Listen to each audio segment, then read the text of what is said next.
नमस्कार साथियों, स्वागत है आप सबका विजडम पॉइंट पे। आज है 19 जून। मैं सत्यम त्रिपाठी आप सबके लिए लेकर आ रहा हूँ करंट अफेयर का सेशन। अगर आप SSC, railway, UP triple SC की तैयारी कर रहे हैं तो बिल्कुल ठीक जगह पे हैं। इसके अतिरिक्त यदि आप देश दुनिया की जानकारी रखना चाहते हैं तो भी हमारे चैनल विजडम पॉइंट को सब्सक्राइब कर लीजिए। इस चैनल के माध्यम से जो भी देश दुनिया की नई जानकारी की आप तक पहुँचाई जाएगी। चलिए साथियों, आज का सेशन शुरू करते हैं। आज का पहला क्वेश्चन है, अभी किस राज्य सरकार ने मनरेगा के तहत सबसे ज़्यादा रोजगार दिया? इस क्वेश्चन का ए ऑप्शन सही है, उत्तर प्रदेश। आपको बता दें कि उत्तर प्रदेश की सरकार ने अभी मनरेगा के तहत सबसे ज़्यादा रोजगार दिया है। लगभग 57,000 ग्राम पंचायतों में 57 लाख से ज़्यादा लोगों को रोजगार जो है वो मनरेगा के तहत दिया गया है। अब बात मनरेगा की करें तो मनरेगा जो है वो 2006 में लॉन्च किया गया था।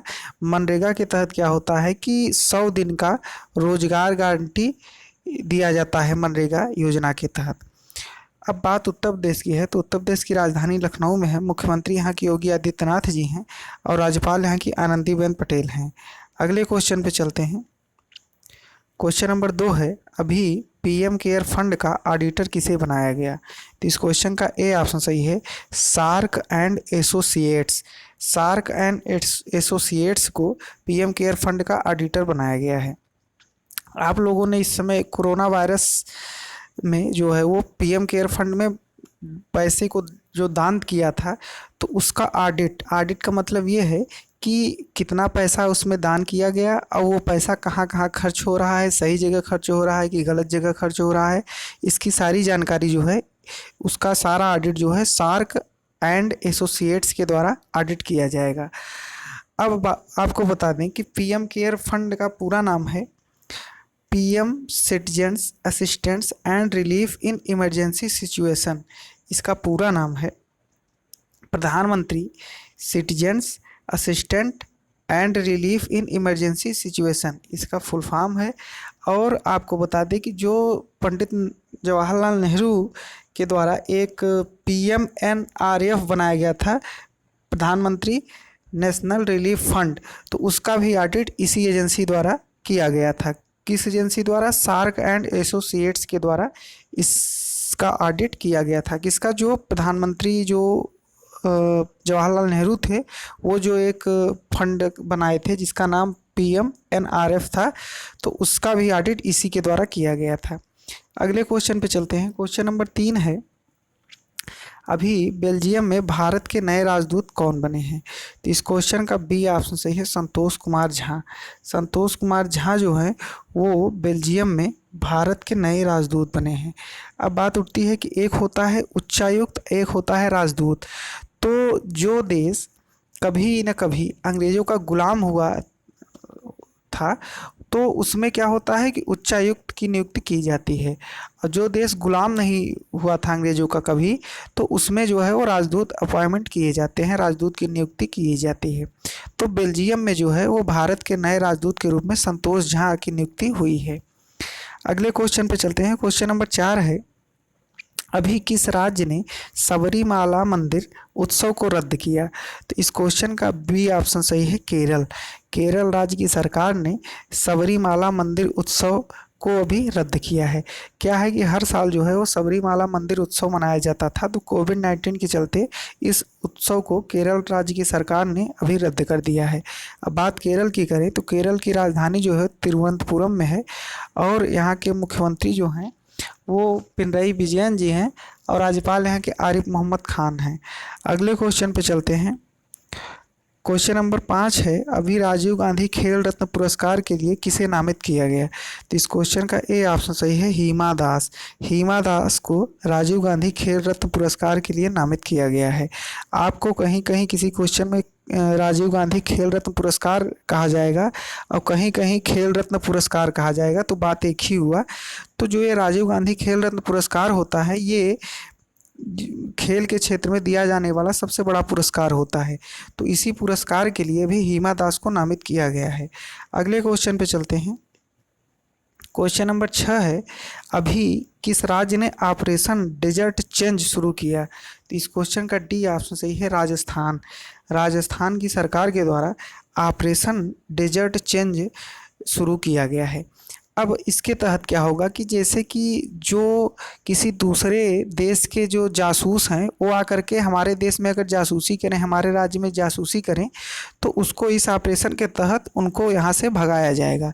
अब बात जैसे राजस्थान की करें तो राजस्थान का जो बॉर्डर है वो अपने प्यारे बालक पाकिस्तान के साथ सटा हुआ है। तो पाकिस्तान क्या करता है कि समय समय पे अपना जासूस भेजता रहता है। तो इसी ऑपरेशन डेजर्ट चेंज के तहत राजस्थान की सरकार ने ये निर्णय लिया है कि जो यहाँ पे पाकिस्तान के जासूस या किसी भी देश के जासूस आए हैं, अब उनको बाहर भगाया जाएगा। अब बात राजस्थान की करें तो राजस्थान की राजधानी जयपुर में है। जयपुर को पिंक सिटी के नाम से भी जानते हैं और यहाँ के मुख्यमंत्री जो है वो अशोक गहलोत जी हैं। और राज्यपाल की बात करें तो कलराज मिश्र वहाँ के राज्यपाल हैं। अगले क्वेश्चन पे चलते हैं। क्वेश्चन नंबर 7 है, अभी किस देश के प्रधानमंत्री ने अपने पद से इस्तीफा दिया है? तो इस क्वेश्चन का डी ऑप्शन सही है, किर्गिस्तान। किर्गिस्तान के प्रधानमंत्री ने अभी क्या किया है कि अपने पद से इस्तीफा दे दिया है। इनके ऊपर क्या था कि इनके ऊपर भ्रष्टाचार के कई आरोप लगे थे, तो उसी के तहत इन्होंने अपने पद से इस्तीफा दे दिया है। अब अगले क्वेश्चन पे चलते हैं। क्वेश्चन नंबर 8 है, अभी किस राज्य ने कर्मभूमि नौकरी पोर्टल लॉन्च किया?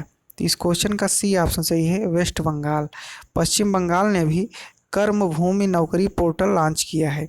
आपको बता दें कि इसके तहत क्या होगा कि जो पश्चिम बंगाल के आईटी सेल के कर्मचारी जो थे, आईटी पेशेवर जो थे, वो कोविड-19 के पहले किसी न किसी राज्य में जाकर के अपना काम धाम करते थे। तो कोविड-19 के चलते वो अपने घर को वापस लौट आए हैं, अपने राज्य को वापस लौट आए हैं। तो अभी क्या किया है पश्चिम बंगाल की सरकार ने, कर्मभूमि नौकरी पोर्टल लॉन्च किया है। इसके तहत क्या होगा कि जो राज्य में स्थित आईटी कंपनियां हैं तो उनसे जुड़ने के लिए, और जो वहाँ के आईटी पेशेवर हैं, आईटी के कर्मचारी हैं, वो अब राज्य के ही आईटी कंपनियों में जुड़ करके काम करने के लिए ये इस पोर्टल को तैयार किया गया है।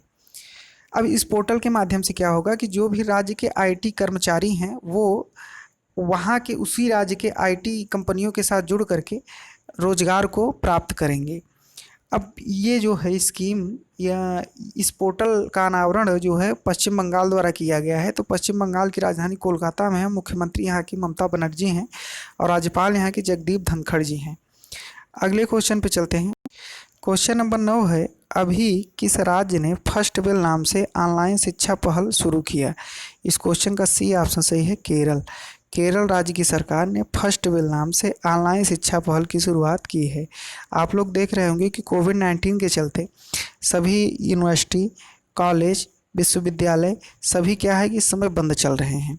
तो जिससे कि माने विद्यार्थियों की शिक्षा प्रभावित न होने पाए, तो इसीलिए तमाम सारे संस्थान जो है वो ऑनलाइन शिक्षा उपलब्ध करा रहे हैं।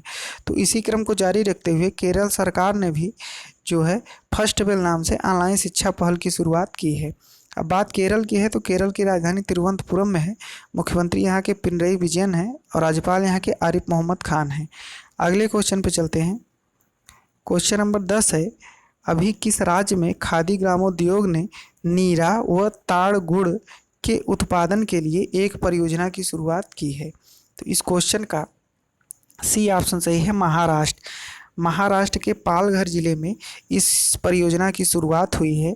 ये परियोजना इसलिए शुरू किया गया है कि चूँकि इस समय कोरोना वायरस के चलते तमाम सारे जो प्रवासी मज़दूर हैं वो क्या है कि रोज़गार से इस समय वंचित चल रहे हैं। उनको रोज़गार, उनके पास कोई इस समय उपलब्ध नहीं है। तो मज़दूरों को रोज़गार देने के लिए जो है इस परियोजना की शुरुआत जो महाराष्ट्र के पालघर ज़िले से शुरू की गई है। अब अगले क्वेश्चन पे चलते हैं। क्वेश्चन नंबर 11 है, अभी सस्टेनेबल गैस्ट्रोनॉमी डे कब मनाया गया? तो इस क्वेश्चन का डी ऑप्शन सही है, 18 जून। 18 जून को सस्टेनेबल गैस्ट्रोनॉमी डे मनाया गया है। उम्मीद है साथियों सारे क्वेश्चन आपको अच्छे समझ में आ गए होंगे। अगर ये वीडियो पसंद आया हो तो इसको लाइक करके अपने दोस्तों के साथ शेयर ज़रूर कर दीजिएगा। पूरा वीडियो सुनने के लिए आपका बहुत बहुत धन्यवाद।